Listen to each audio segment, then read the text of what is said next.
আমার একজন শ্রমিক লাগবে। স্যার আমারে নিয়ে চলেন, সারা দিন কাজ করব, মাত্র 800 টাকা দিয়েন। না না স্যার, ও কাজ কাম করে না। আমার নিয়ে চলেন, আমার নিয়ে চলেন, আমি হচ্ছে মেলা ভালো কাজ। আল্লাহু আকবার, আল্লাহু স্যার স্যার আমি ওদের দুজনের থেকে ভালো কাজ পারি স্যার, আমারে নিয়ে চলেন স্যার। এই আল্লাহু হুজুরটাও আকবার। কাজ করে নাকি? আল্লাহু আকবার, এই আল্লাহু আকবার। তুমি এদিকে আসো।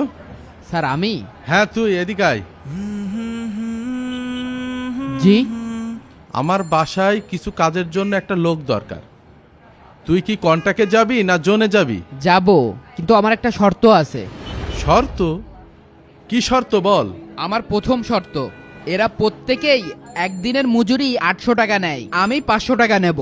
আমার 2 নম্বর শর্ত, আমি সারা দিন আপনার বাসায় কাজ করব, কিন্তু যখন আজান হবে তখন আর আমি আপনার কোনো কথা শুনতে পারবো না। আইসে আমার 3 নম্বর শর্ত, আমি সারা দিন আপনার বাসার সব কাজ করব, কিন্তু আপনি আমাকে কোনো প্রশ্ন করতে পারবেন না। ঠিক আছে, তোর ঝুড়ি কোদাল নিয়ে আমার পিছে পিছে আয়। হে আল্লাহ, তুমি আমার রিজিকে বারাকা দান করো আল্লাহ। হুজুর সাত্তার সাহেবের সাথে যায় তার বাসার কাজের উদ্দেশ্যে। এই দেখ, ওই আম গাছের গোড়া থেকে জি ওই লেবু গাছের গোড়া পর্যন্ত ভালো করে গোল করে জি স্যার। সুন্দর করে পরিষ্কার করবি। আর একটা কথা মনে রাখ, কাজে যেন কোনো রকম ফাঁকি দিবি না। আচ্ছা স্যার। হুজুরের কাজ দেখে সাত্তার সাহেবের 2 ছেলে বলে, ভাই দেখ, লোকটা অনেক ভালো কাজ করছে। আব্বু অনেকদিন পর একজন ভালো কাজের লোককে নিয়ে এসেছে। ও, আজান দিয়ে দিয়েছে, যাই নামাজ পড়ে আসি। কষ্ট হয়ে গেছে। আরে হুজুর কি কাজ ফেলে রেখে নামাজ পড়তে যাচ্ছে? হুজুর আপনার বাকি কাজটুকু শেষ করে যান। তোমাদের আব্বুর সাথে এই বিষয়ে কথা হয়েছে, যখন আজান হবে তখন আর আমি কারোর কোনো কথা শুনবো না। কি অদ্ভুত মানুষ! আল্লাহু আকবার। হুজুর অজু করে এসে নামাজ দাঁড়ায় এবং নামাজ পড়ে হুজুরের নামাজ শেষ হওয়ার পর সে কাজের জায়গায় ফিরে যায় এবং কাজ করে। কাজ শেষে সাত্তার সাহেবের কাছে যায় মজুরি নিতে। স্যার, কাজ করা শেষ।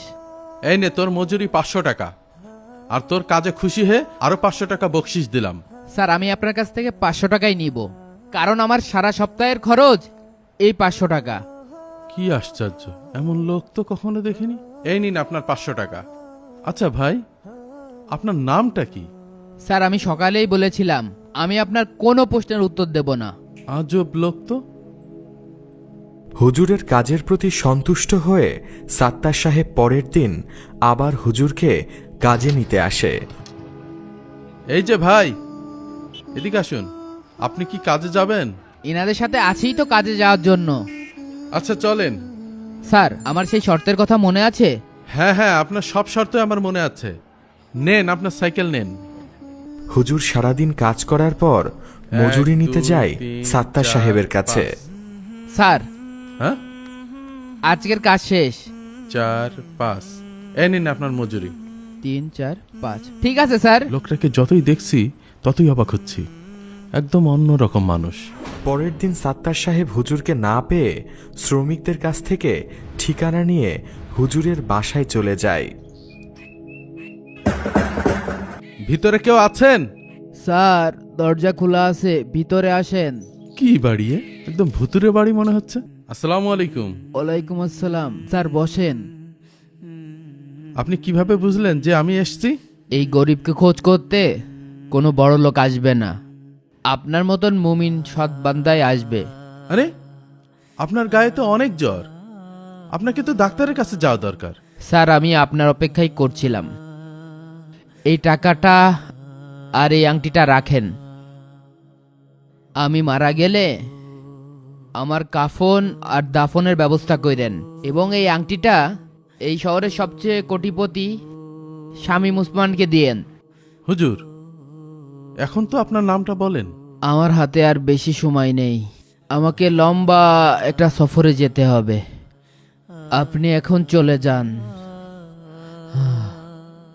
পরের দিন সাত্তার সাহেব হুজুরের বাসায় এসে দেখেন হুজুর ইন্তেকাল করেছেন।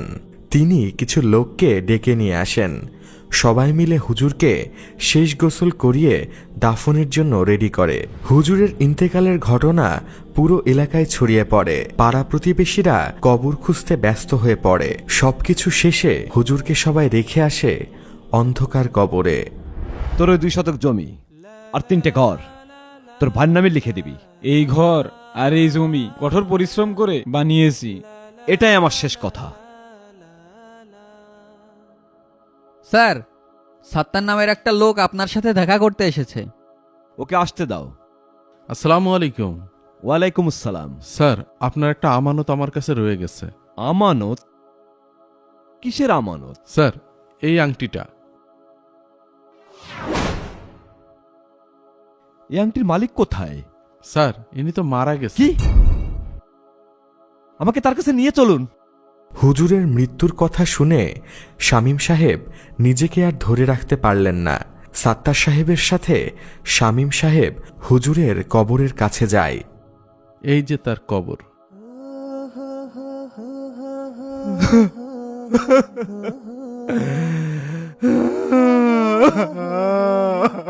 আপনি কিছু বলছেন না কেন?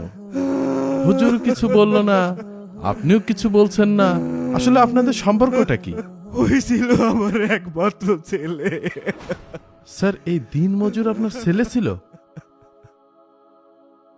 আমি ওর হতভাগা পিতা। আমি যদি সেই দিন ওর কথা শুনতাম তাহলে আজ এই দিন আমাকে দেখতে হতো না। কি কথা স্যার?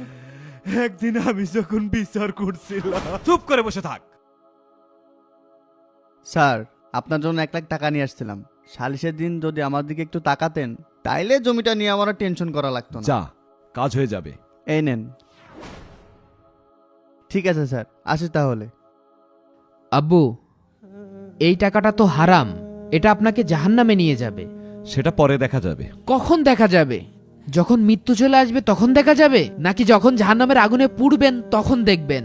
তখন আর কিছু দেখা যাবে না, তখন শুধু আফসোস করতে হবে। আমার মনে হচ্ছে আপনার এই 2 চোখ লোভে অন্ধ হয়ে গেছে। কি? আমি লোভী? আমি অন্ধ? আমি কাদের জন্য, কাদের ভবিষ্যতের কথা ভেবে এসব করি?